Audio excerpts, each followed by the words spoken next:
ওয়ালাইকুম।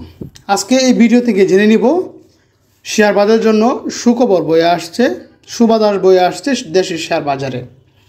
আজকে শেয়ার লেনদেনে কিছুটা পরিবর্তন আসছে, যেটা অন্য দিনের চাইতে আজকে এবং গতকালকে দুই দিনের মধ্যে আজকে একটু অন্যরকম পার্থক্য বাজারের পরিস্থিতিটা। তো আজকে এই বিষয়গুলাই আজকে এই ভিডিও থেকে জেনে নিব কি এরকম ভালো দিক আসতেছে দেশের শেয়ার বাজারে ইনভেস্টরদের জন্য। তো এখনও যারা আমার ইউটিউব চ্যানেলটা সাবস্ক্রাইব করে নাই, চ্যানেলটি সাবস্ক্রাইব করে দেন এবং পরবর্তী নতুন ভিডিওর আপডেট পাওয়ার জন্য পাশে থাকা বেল বাটনটি অন করে দেন। তো চলুন কথা না বাড়িয়ে মূল ভিডিওতে চলে যাই। যদি আমরা গতকালকের শেয়ার বাজারের ইন্ডেক্সটা লক্ষ্য করি আর আজকের ইন্ডেক্সের লক্ষ্যর মধ্যে অনেক পার্থক্য রয়েছে। পার্থক্যগুলো আস্তে আস্তে জেনে নিব, এই জন্য ভিডিওটা না টেনে পুরো ভিডিওটি দেখতে থাকুন। গতকালকে ইন্ডেক্স ছিল 2 পয়েন্ট মাইনাস। গতকালকে ডিএসসির এক্স ইন্ডেক্স ছিল 5084, ডিএসসির সরিয়া সূচক ছিল 1 পয়েন্ট মাইনাস হয়ে 1071, ডিএসসি 30 সূচক 4 পয়েন্ট প্লাস ছিল 1973। গতকালকে মার্কেটে লেনদেন হয় 4500 কোটি টাকা। আর আজকের ইন্ডেক্স যদি লক্ষ্য করা যায়, আজকে ইন্ডেক্সে দেখা যাচ্ছে ডিএসসি এক্স ইন্ডেক্স সেটি 8 পয়েন্ট প্লাস ছিল, প্লাস হয়ে 5092 দাঁড়িয়েছে। ডিএসসি সরিয়া সূচক সেটাও 3 পয়েন্ট প্লাস ছিল, প্লাস হয়ে দাঁড়িয়েছে 1074। ডিএসসি 30 ইন্ডেক্স ছিল 9 পয়েন্ট প্লাস, সেটা দাঁড়িয়েছে 1982 পয়েন্টে। এদিকে যে পার্থক্যটা দেখা যাচ্ছে গতকালকে এবং অন্য দিনের তুলনায়, সেটি হচ্ছে আজকে কিন্তু 500 কোটি টাকার মার্কেটে ভলিউম হয়। মার্কেটে অংশ নেওয়া যে শেয়ারগুলোর মধ্যে, সেই শেয়ারগুলোর মধ্যে 175টি শেয়ার ঊর্ধ্বমুখী ছিল, নিম্নমুখী ছিল 153টি শেয়ার এবং আনচেঞ্জ অবস্থায় রয়েছে 66টি শেয়ার। গতকালকে এবং আজকের লেনদেনের মধ্যে এটাই পার্থক্য, অন্য দিনের তুলনায় গতকালকে শেয়ার মার্কেটে ভলিউম ছিল 4500 কোটি টাকা আর আজকে মার্কেটে 500 কোটি টাকা 5000 কোটি টাকার ভলিউম হয়। এই দুই দিনের মধ্যে পার্থক্য শেয়ার মার্কেটে যে বিষয়টা নিয়ে আসতেছে সেটা হচ্ছে মার্কেটে আস্তে আস্তে বায়ের প্রবণতা বাড়তেছে, সেল প্রেশার কমতেছে।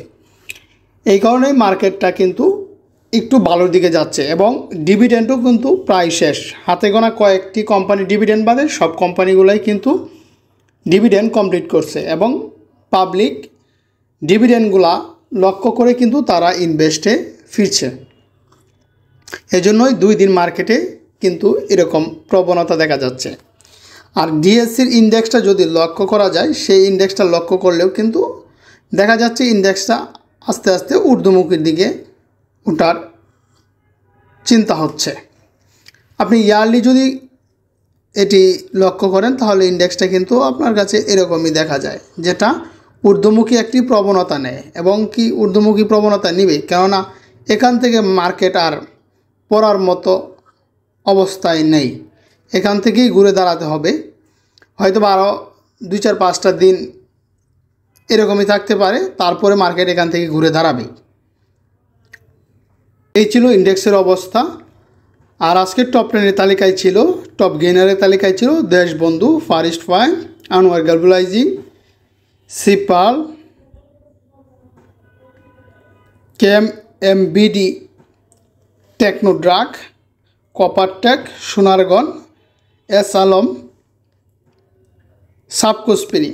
টপ লুজারের তালিকায় ছিল স্টারক্রাফট, ফারসিম, Noorani, PLFSL, premier leasing, Agni system, far east fine, ILFSL, BPML এবং ফুয়াং ফুড। আজকের ভলিউমের তুলনায় মার্কেটে সবচাইতে বেশি যে কোম্পানিটি ভলিউম হয় সেটি হচ্ছে সিটি ব্যাংক, তারপর রয়েছে ডমিনিস, তারপরে মিডল্যান্ড এবং আইপিডিসি, সাপোর্টাল, এক্সিম ব্যাংক, রবি, সিমপ্লেক্স, সিপাল, ফার ইস্ট ব্যাংক।